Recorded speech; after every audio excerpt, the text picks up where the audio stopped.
When I was 12, my dad said, "Figure it out yourself," then left me outside in the pouring rain while he drove off. I slept on the porch that night. I never spoke to him again until 13 years later, when he messaged me, "Since you're rich now, we need a place to stay." I stared at the message and started typing. I, 25M, stared at the message on my phone screen, rain drumming against my office window. The username was unfamiliar, but the profile picture confirmed it. My father, older and grayer than I remembered. The message read like a demand, not a request. "Since you're rich now, we need a place to stay. Your mother and I are struggling. It's time you help family." I hadn't heard from him in 13 years. 13 years since he drove away and left me soaking in the rain, shivering on our porch with nowhere to go. I was 12 then, just a kid who'd forgotten his house key after soccer practice. The memory hit me with perfect clarity. I'd called him from the neighbor's phone, explained the situation. Mom was at her overnight nursing shift and wouldn't be home until morning. I asked if he could come back from wherever he was and let me in. He'd sighed, told me I needed to learn to be responsible, that I should figure it out myself. I heard barn noise in the background, laughter, the clink of glasses. He said he'd raised me to be smarter than this, and hung up. I waited on that porch for hours. The rain started around 8, light at first, then heavy and cold. I was wearing my soccer uniform, shorts and a thin jersey, nothing waterproof. The neighbors had gone out for the evening. I tried the windows, tried the back door. Everything was locked. I called him twice more. He didn't answer. By midnight, I was shaking so hard I could barely hold myself upright. I found an old tarp in the shed, wrapped myself in it, and curled up against the front door. The cold seeped into my bones. I didn't sleep, just shivered and waited and wondered why my own father couldn't drive 15 minutes to help his kid. Mom came home at 6 in the morning and found me there, hypothermic and delirious. She rushed me to the hospital. I spent 2 days there with pneumonia. She asked what happened, and I told her everything. She confronted him. He said I was exaggerating, that it hadn't been that cold, that I should have figured something out. He said she babied me too much. They divorced 6 months later. He fought it, not because he wanted to stay, but because he didn't want to pay support. He told the judge Mom had turned me against him. He moved 3 states away after the settlement. I got a birthday card that first year. Nothing after that. I put myself through high school working 2 jobs. Mom's nursing salary barely covered rent and bills. I studied obsessively, earned a full ride to a state university, majored in computer science. During college, I built an app in my dorm room, a logistics optimization tool for small businesses. It caught on faster than I'd imagined. By senior year, I dropped out to focus on it full-time. Within 3 years, a major tech company acquired it for $18 million. I bought Mom a house, got her into a better nursing program so she could become an administrator, set up a trust for her retirement. She cried when I handed her the keys, told me she'd never doubted me for a second. I kept working, started investing in other startups, learned the venture capital game, made smart bets.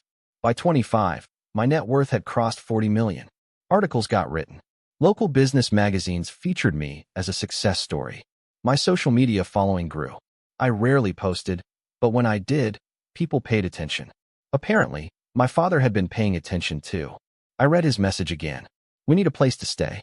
Not a question, not an apology. A demand wrapped in the assumption that blood obligated me to forget everything and open my wallet. I typed a response. "Who is this?" He replied within minutes. He seemed offended that I didn't recognize him immediately. He explained he'd fallen on hard times. His girlfriend, he didn't call her my mother, I noticed, had medical bills. They'd been evicted from their apartment. They needed a temporary place, just until they got back on their feet. He'd heard I was doing well, saw some articles online. He figured I could help out my old man. The audacity was stunning. I asked him if he remembered leaving me outside in the rain when I was 12. There was a long pause before his next message. He said I was being dramatic. He said everyone makes mistakes. He said he'd been going through a rough patch back then, dealing with stress I couldn't understand as a kid. He said I turned out fine anyway, so what was the big deal? He said family forgives and moves forward. I felt something cold settle in my chest. Over the next week, he kept messaging. The tone shifted from casual to desperate to angry to pleading and back again. He sent photos of himself looking haggard, standing outside motel rooms. He sent screenshots of past due bills. He told me I was being selfish, that I'd forgotten where I came from, that Mom had poisoned me against him. He never once apologized for that night. I did my research. It took 2 days and a private investigator I'd worked with before for business due diligence. The report came back thick with details. He'd been living with a woman for 7 years, never married. They'd moved from apartment to apartment, mostly getting evicted for non-payment. He worked sporadically, mostly under-the-table construction jobs. She had a pill problem, multiple possession charges. They'd burned through family and friends, borrowed money they never repaid. He'd told people about me, bragged to old drinking buddies that his son was loaded, that once I came around, his problems would be solved. He'd even tried to sell a tabloid some made-up story about me, but they'd fact-checked and found nothing scandalous. The investigator's conclusion was clear: this was a pattern.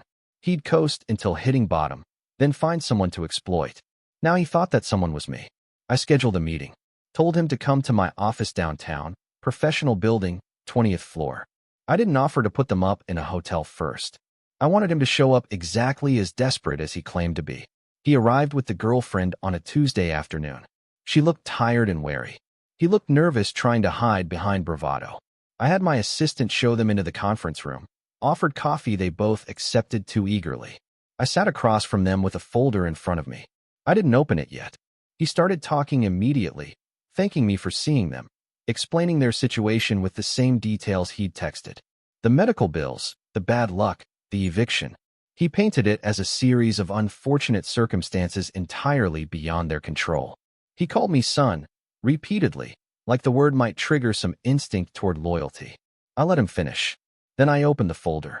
I slid the first page across the table, a printout of his messages to me, highlighted in yellow. The part where he'd called me dramatic for remembering that night. The part where he'd said I turned out fine, so what was the big deal? I asked him if he remembered my mother finding me hypothermic on the porch at 6 in the morning. I asked if he remembered me spending 2 days in the hospital. I asked if he'd ever wondered what that night did to a 12-year-old kid's ability to trust anyone. He looked uncomfortable. He said again that he'd been stressed, that I didn't understand adult problems back then. He tried to pivot to how tough his life was now. I slid over the second page, the investigator's report, specifically the section documenting his pattern of mooching off relatives and burning bridges. The evictions, the unpaid debts, the tabloid attempt. The girlfriend read it and went pale. She asked him if it was true, if he'd really tried to sell a story about me. He told her to shut up, that this was between him and his son. I corrected him. I told him we weren't having a father-son conversation because he'd given up being a father 13 years ago. I said this was a business meeting to discuss his proposition. He looked hopeful then, like he thought I might still write a check. I almost felt bad for what came next. I slid over the third page, a proposal printed on my company letterhead. I'd put real thought into this, worked with my lawyer to make it airtight. The deal was simple. I would pay for a modest apartment, 6 months rent up front. I would cover his girlfriend's medical treatment at a clinic that specialized in addiction recovery. I would set him up with a job through one of my business contacts, warehouse work that paid decent money with benefits. Everything they claimed to need. The catch: he had to complete a program first. Anger management, financial literacy, parenting classes, even though he had no kids in his life now. Weekly drug tests for both of them. Mandatory therapy sessions. Progress reports sent to me monthly. If they completed the 6 months successfully, I'd help them with first and last month's rent on a place of their own. But if they failed any part of the program, if they missed a session or tested positive or got evicted again for their own behavior, the deal was void. And they'd sign a contract agreeing never to contact me again for money or assistance of any kind. He read it slowly. I watched his face shift from confusion to understanding to rage. He called me ungrateful. He said I was treating him like a charity case, like he was some junkie off the street instead of my father. He said the disrespect was unbelievable. He said if I really cared, I'd just give him money without all these conditions and hoops to jump through. I told him that's exactly what I expected him to say. I told him he'd come here wanting a handout with zero accountability. He wanted me to fund his lifestyle while he continued making the same choices that led him here. He wanted access to my money without changing anything about himself. I told him the offer was more generous than he deserved, and it was the only one he'd get. The girlfriend surprised me. She said she wanted to do it. She looked at him and said this was more help than anyone had offered them in years, that maybe he should stop being proud and take it. She said she was tired of living motel to motel, tired of wondering where next month's rent would come from. He told her she didn't understand, that it was about principle. She asked what principle exactly. The principle of using people without giving anything back. They argued. I sat quietly and let them. Eventually, he turned back to me and said he'd think about it. He grabbed the folder and stood to leave. I told him he had 24 hours to sign. After that, the offer expired and he should lose my contact information permanently. They left. The girlfriend looked back once, something apologetic in her expression. The next day passed with no word. I wasn't surprised. Pride and denial were powerful forces. I'd built the offer knowing he probably wouldn't take it, knowing his ego wouldn't allow him to submit to requirements and oversight. But the girlfriend called my office at hour 23. She was alone. She said she'd left him, stayed at a women's shelter the previous night. She asked if the offer extended to just her, if she could do the program solo. I hadn't expected that twist. I called my lawyer, had him draft a modified agreement. She signed it the next morning. I got her into the recovery clinic that afternoon, set up the apartment in her name only. She cried when she saw it, told me she'd forgotten what it felt like to have someone help without wanting something corrupt in return.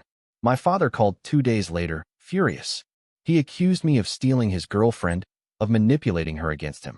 He said I'd pay for this disrespect, that he'd make sure everyone knew what kind of son I really was. I told him I'd recorded that call and every message he'd sent. I told him if he harassed me, her, or my mother in any way, I'd file for a restraining order and release everything to the media outlets that had covered my success story. I'd let the world see exactly what kind of father he was. He called me a vindictive bastard and hung up. I never heard from him again. Update 1. 3 months passed. The girlfriend, I learned her name was Sarah, completed her inpatient treatment and moved into the apartment. She got a job at a grocery store, started attending NA meetings, kept every therapy appointment. Her progress reports were solid. She seemed genuinely committed to changing her trajectory. She sent me a message thanking me, saying she'd been with my father for 7 years, and it had all been chaos.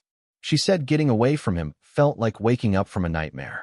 She said she hoped I didn't judge her too harshly for staying as long as she did. I told her I understood addiction and codependency better than she might think. I'd watched Mom struggle with similar dynamics before she finally left him. I wished Sarah well and meant it. My father, according to mutual connections I still had back in his area, was living rough, bouncing between friends' couches, wearing out his welcome quickly. He'd told people I was a heartless corporate sellout who'd abandoned him. Some believed it. Most who knew him recognized the pattern. Mom asked if I felt guilty. I told her I felt relieved. I'd spent 13 years wondering if I was wrong to cut him off completely, if maybe I should have tried harder to rebuild something. His messages and his behavior had confirmed I'd made the right choice at 12. Some people don't change. Some people just get better at manipulation. She hugged me and said she was proud of how I'd handled it, that I'd offered more grace than he deserved. Update 2. Sarah completed the full 6-month program. Clean tests every week, perfect attendance at therapy and meetings, held her job consistently. I helped her with the lease transition like I'd promised. She sent me a long message expressing gratitude, saying she'd finally started to believe she could build a stable life.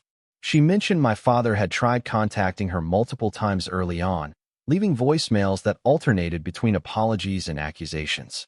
She'd blocked him eventually. She said the space and structure I'd provided had given her room to realize how toxic that relationship had been, how much of her life she'd wasted enabling his worst behaviors. I told her the work was all hers, that I'd just provided resources. What she chose to do with them was what mattered. 2 weeks after her program completion, my father sent one final message. It came from a different number, a long rambling text about how I'd ruined his life, how if I'd just helped him without conditions, everything would have been fine. He said I'd taken the only person who cared about him and turned her against him. He said one day I'd need help and no one would be there. I didn't respond. I blocked the number. I ran his words through my mind once and let them dissolve. I thought about that 12-year-old kid sometimes, shivering on the porch, wondering why he wasn't worth 15 minutes of his father's time. I thought about how that night had shaped everything. My drive to be self-sufficient, my determination never to depend on anyone, my need to prove I could succeed despite him rather than because of him. The rain hammered my office window, the same type of storm that had soaked me 13 years ago. But I was warm now, safe, successful. I'd built everything he'd told me to figure out myself. And when he'd come back expecting to benefit from my work without contributing anything, I'd figured that out too. I'd offered him a path forward, more than he deserved, structured specifically to help if he was willing to change. He'd rejected it because it required accountability. That wasn't on me. Some bridges burned because they were built on rotten foundations to begin with. Some relationships end because one person was never really there. I'd learned both lessons early. My phone buzzed, Mom calling to confirm dinner plans for the weekend. I answered, heard her warm voice asking about my day. We talked easily, about everything and nothing, the kind of conversation I'd never have with him. When I hung up, I looked at that old message one last time. Since you're rich now, we need a place to stay. The entitlement, the assumption, the complete absence of remorse. I deleted the entire thread and felt lighter. I was 12 when he taught me I couldn't count on him. I was 25 when he proved that lesson still held true.